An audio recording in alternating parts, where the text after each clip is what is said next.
شک آیاتونه لري تلاوت او پښتو ترجمه یې له لومړي آیت څخه اورئ. اعوذ بالله من الشیطان الرجیم. پناه وړم الله ته له شړل شوي شیطان څخه. بسم الله الرحمن الرحیم. د الله په نوم چې ډېر زیات مهربان پوره رحم لرونکی دی. تبارك الذي بيده الملك وهو على كل شيء قدير. ډېر لوی او لوړ دی هغه ذات چې د هغه په لاس کې د کائناتو سلطنت دی او هغه په هر شي باندې قادر دی. الذي خلق الموت والحياة ليبلوكم أيكم أحسن عملا وهو العزيز الغفور. الذي خلق 7 سماوات طباقا ما ترى في خلق الرحمن من تفاوت فارجع البصر هل ترى من فطور. هغه ذات چې مرګ او ژوند پیدا کړ تر څو چې تاسو وازمایي وګوري چې له تاسو څخه کوم یو د ډیر ښه عمل کوونکی دی او هغه زورور هم دی او بخونکی هم. هغه ذات چې لاندې باندې اسمانونه پیدا کړل ته به د رحمان خدای په هستونه کې هیڅ راز نه اړوندي او توپیر نه مومي. بیا راوګرځه وګوره چیرته د کوم سوری یعنې نیمګړتیا په اسمانونو کې تر سترګو کیږي. ثم ارجع البصر كرتين ينقلب إليك البصر خاسئا وهو حسير. بیا سترګې واړه راواړه ستا نظر به ستومانه نامراده بیرته درستون شي. ولقد زينا السماء الدنيا بمصابيح وجعلناها رجوما للشياطين وأعتدنا لهم عذاب السعير. مونږ تاسې ته نږدې د دنیا اسمان په سترو ډیوو یعنې ستورو سره سینګار کړی دی او همغه مو د شیطانانو د ویشتلو زغلولو وسایل ګرځولي دي. مونږ د دغو شیطانانو د عذاب لپاره د دوزخ تاوجن اور تیار کړی دی. وللذین كفروا بربهم عذاب جهنم وبئس المصير.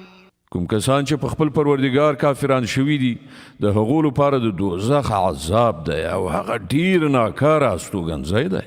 إذا ألقوا فيها سمعوا لها شهيقا وهي تفور تكاد تميز من الغيظ كلما ألقي فيها فوج سألهم خزنتها ألم يأتكم نذير. کله چې هغوی په هغه کې وغورځول شي نو د هغه د غړمبېدو هیبتناک غږ به واوري او هغه به ځوښېدونکی وي له ډېرې غوسې به چاودېدونکی وي.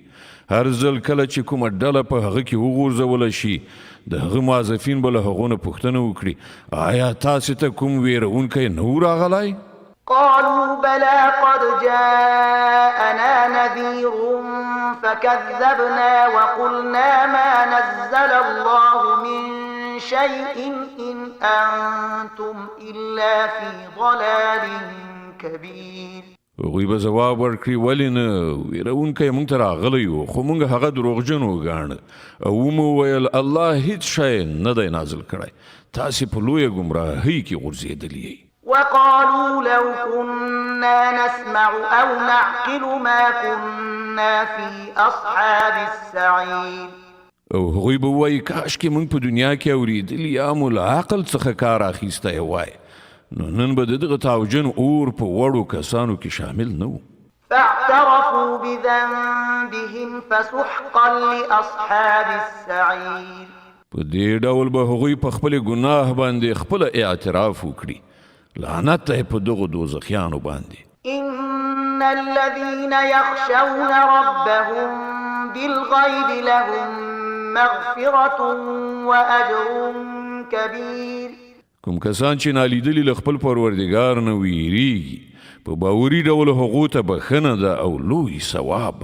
وأسروا قولكم أو اجهروا به إنه عليم بذات الصدور. که تاسې پټې خبرې وکړئ او که په لوړه غږ د الله لپاره یو شان دی هغه خو ان د زړونو په حال باندې پوهیږي. ألا يعلم من خلق وهو اللطيف الخبير. آیا هغه د مخلوقاتو په حال و نه پوهیږي چې هغه ټول پیدا کړي دي په داسې حال کې چې هغه باریک بین او په دقیقو اسرارو پوه او په هر شي ښه باخبر دی هو الذي جعل لكم الأرض ذلولا فامشوا في مناكبها وكلوا من رزقه وإليه النشور غزات چې ستاسې لپاره ځمکه پسته او هواره کړې ده د هغې پر سینه باندې ګرځئ او د خدای روزي خورئ د همغه حضور ته ستاسې په دوهم ځل ژوندي کېدو سره ورتګ دی أأمنتم من في السماء أن يخسف بكم الأرض فإذا هي تمور آیا تاسې له دې نه بېغمه یئ چې هغه ذات چې په آسمان کې دی تاسې په ځمکه کې خښ کړي او دغه ځمکه په ناڅاپي ډول وجوړه کیږي أم أمنتم من في السماء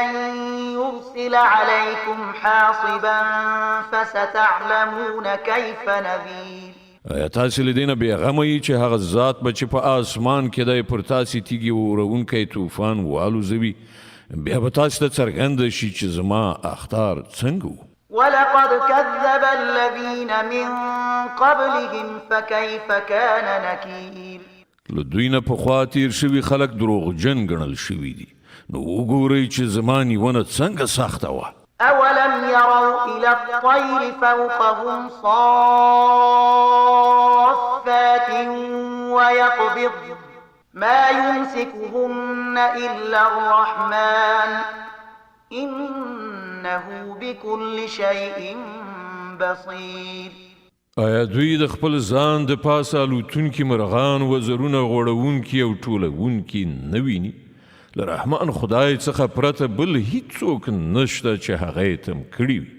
هماغه په هر څه لیدونکی دی أمن هذا الذي هو جند لكم ينصركم من دون الرحمن إن الكافرون إلا في غرور وښیئ له تاسې سره څه راز لښکر دی چې د رحمان خدای په مقابل کې ستاسې مرسته وکړی شي حقیقت دا دی چې دغه منکرانو غولیدلي دي أمن هذا الذي يرزقكم إن أمسك رزقه بل لجوا في عتو ونفور یا نو وښیئ څوک دي چې تاسې ته روزي درکولی شي که رحمان خدای خپله روزي بنده کړي په اصل کې دوی په سرغړونه او له حقه تښتېدو باندې ټینګ شوي دي أفمن يمشي مكبا على وجهه أهدى أمن يمشي سويا على صراط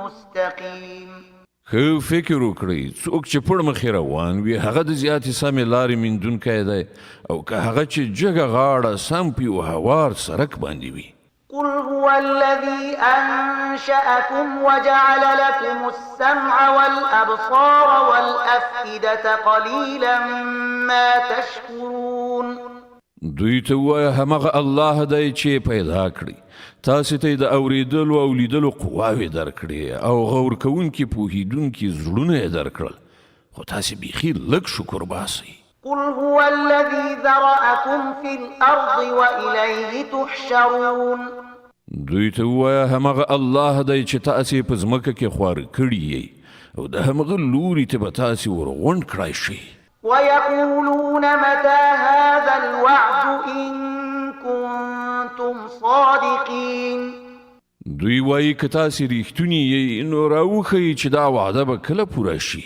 قل إنما العلم عند الله وإنما أنا نذير مبين وایه د دې علم خو له الله سره دی زه خو یوازې په ډاګه روښانه خبردارونکی یم فلما رأوه زلفة سيئت وجوه الذين كفروا وقيل هذا الذي كنتم به تدعون بیا کله چې دوی د خدای هغه وعده نږدې وویني د هغو ټولو خلکو مخونو به بدرنګه شي چې هغوی انکار کړی دی او په هغه وخت کې به هغو ته وویل شي چې همدا هغه څه دی چې تاسې یې د راتګ غوښتنه کوله قل أرأيتم إن أهلكني الله ومن معي أو رحمنا فمن يجير الكافرين من عذاب أليم. دوی ته ووایه تاسې کله په دې هم څه غور کړی دی چې که الله ما او زما ملګري هلاک کړي یا پر موږ رحم وکړي کافران به له دردناک عذاب نه څوک وژغوري. قل هو الرحمن آمنا به وعليه توكلنا فستعلمون من هو في ضلال مبين. دوی ته ووایه هغه ډیر مهربان خدای دی، پر همغه باندې موږ ایمان راوړی دی او پر همغه باندې زموږ توکل دی. ډیر ژر به تاسې ته څرګنده شي چې په ښکاره ګمراهۍ کې لوېدلی څوک دی. قل أرأيتم إن أصبح ماؤكم غورا فمن يأتيكم بماء معين. دوی ته ووایه تاسې کله دې ته ځیر شوي چې که ستاسې د اړتیا وړ اوبه په ځمکه کې ښکته پرېوځي نو څوک دی چې تاسو ته صافې او روانې اوبه برابرې کړي. صدق الله العظيم. الله ستر رښتیا ویونکی دی.